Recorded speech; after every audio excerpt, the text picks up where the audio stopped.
বারুইপুর কাণ্ডে এনকাউন্টার, পুলিশের গুলিতে মৃত্যু হলো ধৃত অভিযুক্ত প্রভাস মণ্ডলের। ঘটনার পুনর্নির্মাণের সময় প্রভাস পালানোর চেষ্টা করে বলে দাবি পুলিশের। পুনর্নির্মাণের সময় এক পুলিশ কর্মীর আগ্নেয়াস্ত্র ছিনতাই করে গুলি ছোড়ে প্রভাস।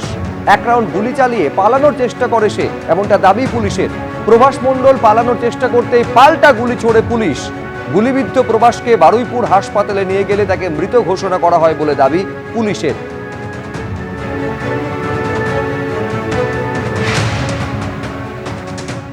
রাত 12:10 অভিযুক্ত প্রভাস মণ্ডলকে নিয়ে ঠিক যেখান থেকে নাবালিকার মৃতদেহ উদ্ধার হয়েছিল সেখানে এসে পৌঁছায় তদন্তকারীরা।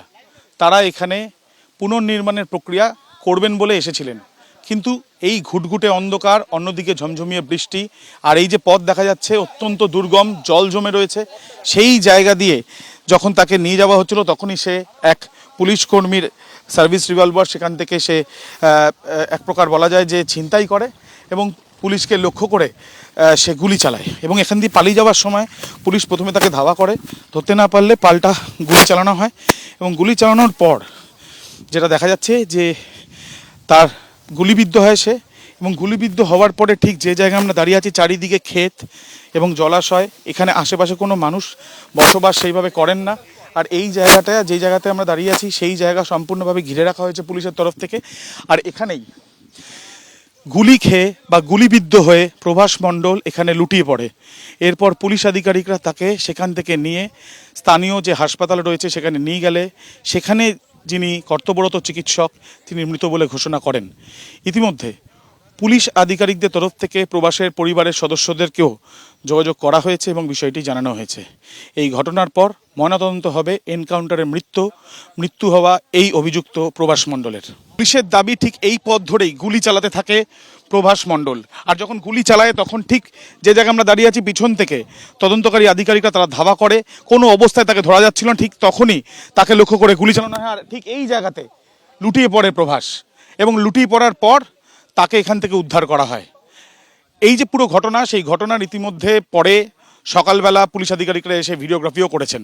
এখন দেখার বিষয় ময়নাতদন্তের পর এই সংক্রান্ত বিষয় তদন্ত কিভাবে এগোয়, অর্থাৎ এই নাবালিকা খুন এবং তাকে যে ধর্ষণ করা হয়েছিল খুনের আগে, সেই ঘটনায় বাকিদের যাদেরকে গ্রেপ্তার করা হয়েছিল তাদের ভূমিকা নিয়ে, এবং 72 ঘন্টার মধ্যে মুখ্যমন্ত্রী যে রিপোর্ট দিতে বলেছেন রাজ্য পুলিশের ডিজিকে, সেই রিপোর্টে কি উঠে আসে। ক্যামেরার শ্যামল জানার সাথে আবির দত্ত, এবিপি আনন্দ। বারুইপুর কাণ্ডের অন্যতম অভিযুক্ত প্রভাস মণ্ডল, পুলিশের এনকাউন্টারে যার মৃত্যু হয়েছে, এই প্রভাস মণ্ডলকে ঘটনার দিন সিসিটিভি ফুটেজে যেমনটা দেখা যাচ্ছে কয়েক মিনিটের ব্যবধানে একাধিকবার যাতায়াত করতে দেখা গেছে। প্রথমে দেখা গেছে এক ব্যক্তির সঙ্গে জয়নগরের দিক থেকে বারুইপুরের দিকে যাচ্ছে ধৃত অভিযুক্ত প্রভাস মণ্ডল। 1 মিনিট পরেই রাস্তার উল্টো ফুট ধরে 12 বছরের নাবালিকাকে ফলো করে এবং বারুইপুরের দিক থেকে জয়নগরের দিকে যাচ্ছে অভিযুক্ত প্রভাস।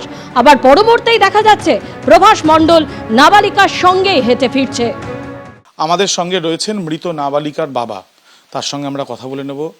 আজকে সকালবেলায় জানা গেল যে প্রভাস মণ্ডল তাকে এনকাউন্টার করা হয়েছে পুলিশের তরফে এবং তার মৃত্যু হয়েছে, কি বলবেন? আমি তাতে খুশি হয়েছি। দাদার কাছে কালকে গিয়েছিলাম, দাদা বলেছে আমার উপর ভরসা রাখো। দাদার উপর ফুল ভরসা আছে, রাস্তা আছে, পুলিশের উপর পুলিশ প্রশাসনের উপর ফুল ভরসা আছে, এটুকুই বলবো। মুখ্যমন্ত্রী শুভেন্দু অধিকারীকে আমরা দেখেছিলাম যে তিনি স্পষ্টত বলেছিলেন যে কাউকে রেয়াত করা হবে না। এরপরে গতকাল তিনি যখন আসেন এসপি অফিসে আপনাদের সাথে দেখা হয় এবং তার আগে ফোনেও কথা হয়েছিল। কি কথা হয়েছিল এবং এই ঘটনার পরে যখন জানতে পারলেন তারপরে কি বলবেন এবং কথা হয়েছে কি? আর দাদা ফোন করার পরে তারপরেতেই এসপি অফিসে গেলাম, তো দাদার সঙ্গে যেটুকাই কথা হলো তাতে আমি খুশি। দাদার উপর ভরসা আছে। দাদা বললে তুমি শুধু দেখো, তারপরে আমি তোমার বাড়িতে যাব। ও যেরকম কর্ম করেছে, মারা গেছে, ও যেন দুষ্কর্ম করেছে, আমার কোনো আর আপত্তি নেই, আর কষ্ট নেই, আর দুঃখ নেই। ও যেরকম একটা মেয়ের কষ্ট দিয়ে মেরেছে, ও তো সেই মরেছে। আমার বাবা রাত বাইরে কোনো দিন কাটায় না। আমার বাবা চোর চিটিংবাজ, আমাদের পরিবারটা কেউ না। রোববার দিন বাড়িতে ছিলেন তো আপনারা সবাই? হ্যাঁ বাবা, সকালের ঘটনা। আমার বাবার এরকম ধরে যাচ্ছে, যেতে যাচ্ছে দেখতে পারি গো। আমার কত কষ্ট, কত ছুটে আমার সামনে যে ছুটে পালাচ্ছে, আমি আর পিছন দিয়ে সরে যাচ্ছি, আমার বাবা যাতে পালাতে পারে। আমাদের তো পিছনে ভয় আছে, যদি কিচ্ছু হয় কি বলবো। বাবা আমার কলচার ছেলে বাবা।